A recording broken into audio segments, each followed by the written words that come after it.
বাবা নবীজি পত্র লিখেছেন, এতে মনে হয় মদিনার সবচেয়ে সৌভাগ্যবতী মেয়ে আমি। মেয়ের মুখে এই কথা শুনে বাবা আলহামদুলিল্লাহ বলে ওই সাহাবীকে ফিরিয়ে নিয়ে আসলো। বলল, তুমি যে আমার মেয়েকে বিয়ে করবে, দেনমোহর হিসেবে কি দেবে? তখন কালো সাহাবী বলল, আমার কাছে নবীজির ভালোবাসা ছাড়া আর কিচ্ছু নেই। ওই মেয়েটি বলল, বাবা আপনার তো অনেক টাকা আছে, নবীজির ভালোবাসার জন্য কিছু টাকা দেনমোহরের জন্য ওকে দিয়ে দিন। মালিক আরো বলল, বিয়ে যে করবে, কিছু কেনাকাটা করেছ আমার মেয়েকে সাজানোর জন্য? কালো সাহাবীর উত্তর, আমার কাছে কোনো টাকা নেই। ওই মেয়েটি আবারও বলল, নবীজির ভালোবাসার জন্য বিয়ের কেনাকাটার জন্য ওই লোকটিকে কিছু টাকা দিয়ে দিন। অবশেষে নবীজির ভালোবাসার খাতিরে মালিক সাহাবীকে কিছু টাকা দিয়ে বলল, যাও বিয়ের বাজার করে নিয়ে এসো। আজকের ভেতরেই আমি নবীজির কথায় আমার সুন্দরী মেয়ের সাথে তোমার বিয়ে দেব। নবীজির কালো সাহাবী মনের আনন্দে বিয়ের বাজার করতে রওনা হলো। বাজারে গিয়ে কিছু কেনাকাটাও করে। হঠাৎ দেখল মানুষ দৌড়াদৌড়ি করছে। কালো সাহাবী বলল, কি হলো, সবাই এমন দৌড়াচ্ছে কেন? দোকানের মালিক বলল, তুমি যাই কিনবে তা পরে এসে কিনো। আমাদের সম্পদ মুসলিম বিশ্বের হযরত মুহাম্মদ সাল্লাল্লাহু আলাইহি ওয়াসাল্লামকে শত্রুরা আক্রমণ করেছে।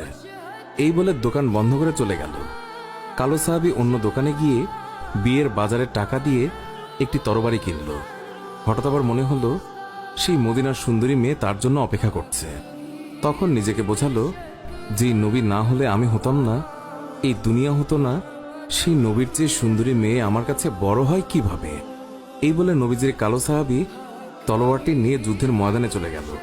কিতাবে আছে, ওই যুদ্ধে নবীজির ৭০ জন সাহাবী শহীদ হয়েছিলেন, তার মধ্যে কালো সাহাবীও একজন।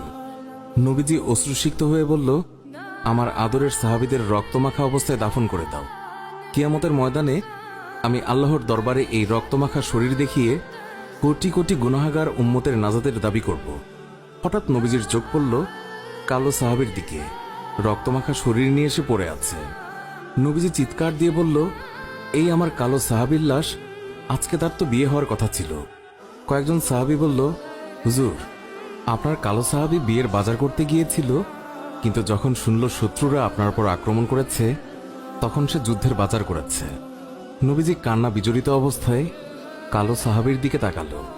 কিছুক্ষণ পর হাসি মুখে বলল, দাও, তোমরা আমার কালো সাহাবীকে দাফন করে দাও। সাহাবীরা বলল, বেয়াদবি মাফ করবেন, আপনি কান্না অবস্থায় কালো সাহাবীর দিকে তাকালেন, আবার হাসি মুখে দাফন করতে বললেন, কারণ কি বলবেন হুজুর? নবীজি বললেন, তাহলে শোনো, আমার কালো সাহাবী বিয়ের বাজার দিয়ে যে যুদ্ধের বাজার করেছে, আমার ভালোবাসায় ইসলামের পথে শহীদ হয়েছে, আমি তাকে তাকিয়ে দেখি ওই হুরে মদিনা বেহেশতের হুর হয়ে তার সেবা করছে। সুবহানাল্লাহ।